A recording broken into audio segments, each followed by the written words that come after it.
Se você está falhando com tadalafila, o problema não está no seu pau. E aumentar a dose não vai resolver. Tem intervenções mais inteligentes que você pode fazer nessa situação, mas você precisa entender algumas coisas. Por que o remédio não está mais funcionando como antes? O que está sabotando o teu tesão? E o passo a passo para você sair desse ciclo da falha.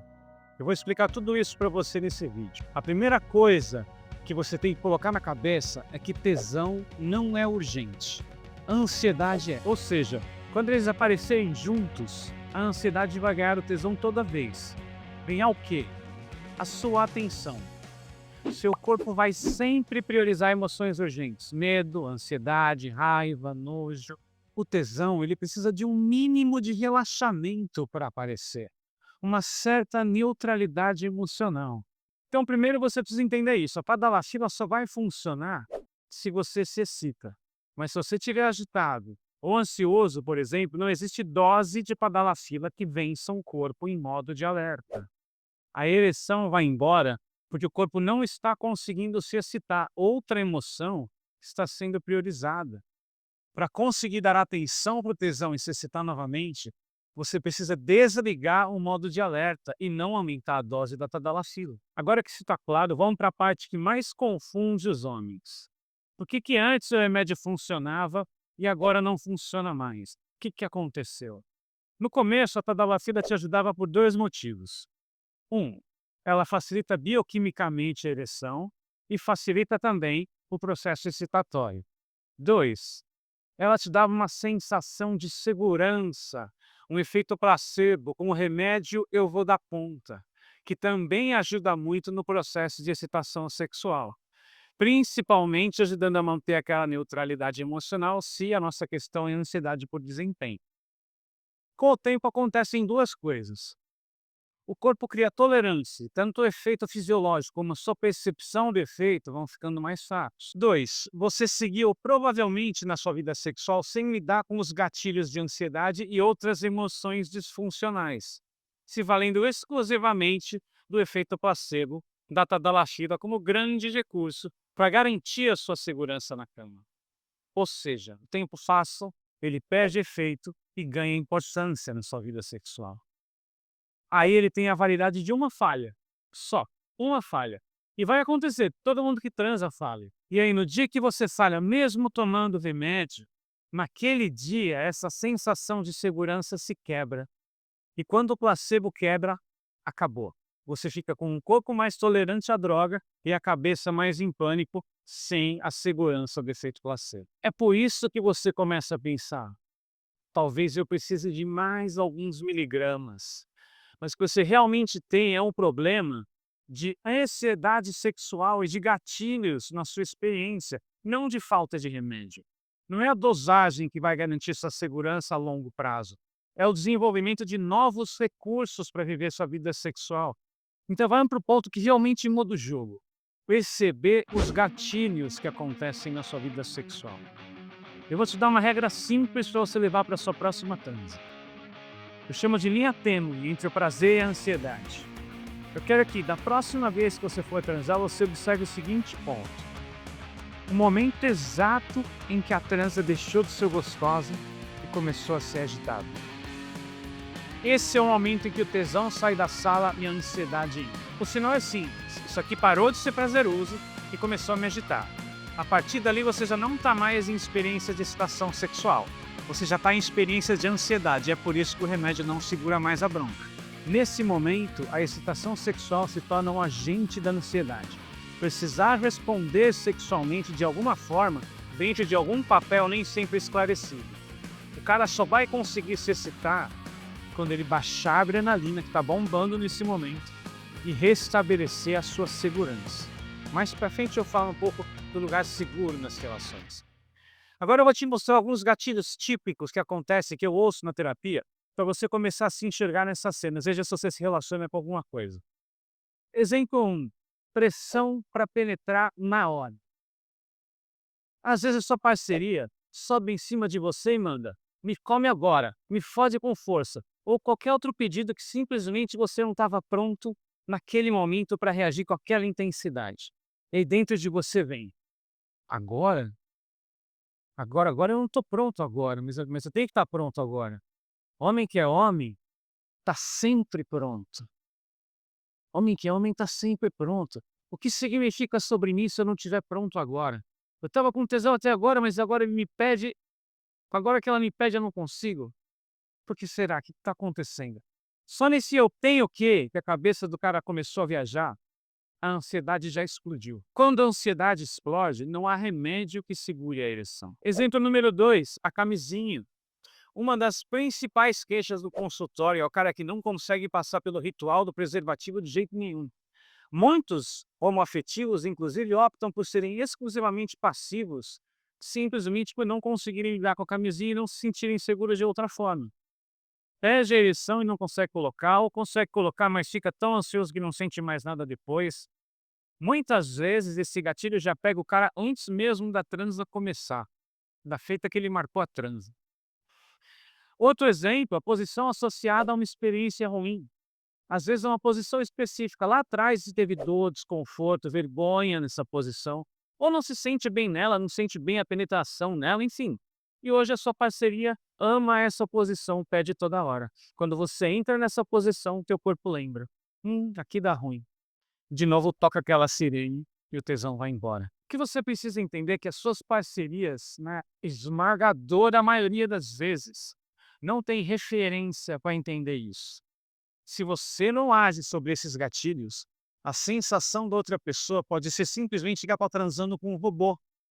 Você desconecta, você some, você endurece por fora e trava por dentro. Então, antes de qualquer coisa, você precisa reconhecer os seus gatilhos e afastar cada um deles, pelo menos um pouco, das próximas experiências, ao invés de fingir que eles não existem. Ninguém vai fazer isso para você. Entenda que, dado o acúmulo de experiências difíceis, pode sim acontecer que o gatilho já te pegue e dá aceita que você marca a transa com alguém. Só de ter isso na agenda, a cabeça já fica repleta de pensamentos intrusivos e a pessoa não consegue relaxar sequer na ideia de ter experiência em breve. Só de saber que vai transar hoje à noite, o cara já pira. Isso acontece muito no cenário de um dos grandes gatilhos para muitos homens, que é a obrigação de penetrar. Crenças como: toda transa tem que ter penetração. Se ninguém penetrar, vai ficar faltando alguma coisa. Toda penetração tem que terminar em orgasmo. Joga uma tonelada de pressão em cima da sua ereção. Se toda vez que o sexo se apresenta, você sobe na cama pensando: eu preciso ficar duro, eu preciso penetrar, eu preciso gozar, eu preciso dessa pessoa gozar, você não está numa experiência de prazer, você está fazendo uma prova. Uma das coisas que mais ajuda meus pacientes é tirar um pouco o sexo de cima do pau. Como? Se permitindo ter transas sem penetração, o que é completamente diferente de tentar penetrar, não conseguir e fazer outra coisa. É combinar antes que seja, hoje a gente vai se curtir sem penetração. Quando você faz isso, você se obriga, entre aspas, a descobrir outras formas de prazer. Formas de toque, cheiros do corpo, texturas da boca, outros contatos de pele, respirar junto, abraçados, fantasias a dois, beijar a boca com tempo, sentindo a saliva da boca dela escorrendo para dentro da sua boca, bem quente na língua, enquanto vocês se olham no olho. Enfim, isso coloca você num caminho de flexibilização do erotismo. Você para de associar sexo só com o desempenho da ereção e começa a associar com outros valores, como presença, conexão e prazer. Mas para isso funcionar, você precisa colocar o seu corpo na experiência, não apenas entender as ideias por trás da lógica do que eu estou falando. E o melhor ambiente, mais seguro e tranquilo para você brincar com isso, é sozinho. Uma das práticas para cuidar sozinho da sexualidade eu chamo de masturbação consciente. É um jeito de treinar o seu corpo a sentir excitação com mais presença e menos expectativa. Pense em algumas mudanças simples que você faz. 1. Tira a pornografia por alguns dias, pelo menos. Se hoje você só se masturba vendo vídeos, seu corpo está terceirizando muito da excitação para uma tela. Começar a voltar a se masturbar sem pornografia para trazer o seu corpo de volta para a experiência. 2. Foca em sensação de porco, não em performance. Em vez de só correr para o orgasmo, começa a prestar atenção em textura da pele, partes do corpo que quase nunca entram na brincadeira. A ideia é treinar a sentir prazer sem pressa, sem cobrança, estimulando todo o seu corpo enquanto se excita. 3. Se for usar a imaginação, use em primeira pessoa. Em vez de imaginar cenas como se você estivesse assistindo um filme de fora, imagina como se você estivesse lá dentro da cena, em primeira pessoa. E 4. Divirta-se assim entre 10 a 20 minutos. Não vá de 0 a 100 o mais rápido possível. Deixe a excitação subir e descer, o ritmo acelerar e diminuir. Observa como fica o teu corpo, os teus pensamentos, o quão fácil ou difícil é se excitar dessa forma. Esse é um caminho para você, num ambiente 100% seguro, só você com você, começar a flexibilizar seu erotismo e construir novos recursos para garantir a sua segurança da sua excitação e começar a precisar cada vez menos do remédio para se manter excitado. Treinou um pouco sozinho, agora a gente precisa cuidar de como isso aparece na relação. E um dos recursos mais importantes que eu acho necessário desenvolver é o espaço seguro. O que é espaço seguro? Espaço seguro é um espaço sexualmente seguro. Basicamente é você combinar com a sua parceria que, às vezes, você vai precisar parar e que isso não tem nada a ver com ela. Simples assim. Você pode usar uma frase mais ou menos assim. Se quiser, pausa o vídeo e anota do seu jeito. Olha, eu estou num processo de autoconhecimento e percebi que às vezes meu corpo entra num lugar de ansiedade na hora do sexo. Quando isso acontece, eu posso te pedir para parar um pouco? Não tem nada a ver com você. É só um processo que eu estou vivendo no momento, tudo bem?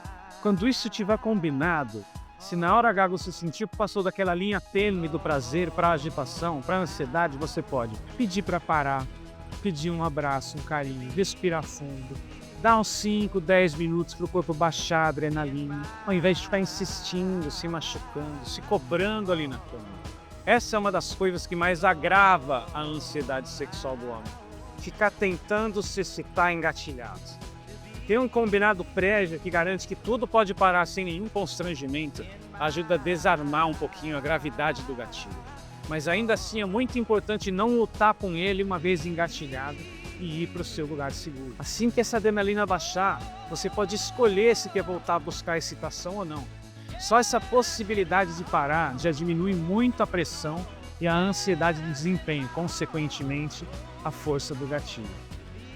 Percebe que a diferença é que antes você se sentia refém da situação, agora você começa a tomar as rédeas da sua experiência sexual. E o mais legal disso, quanto mais você repete esse gesto de autonomia, menos motivo o seu corpo tem para chegar engatilhado para a próxima experiência. Tudo isso que eu falei aqui é só o começo do que eu chamo de autonomia sexual.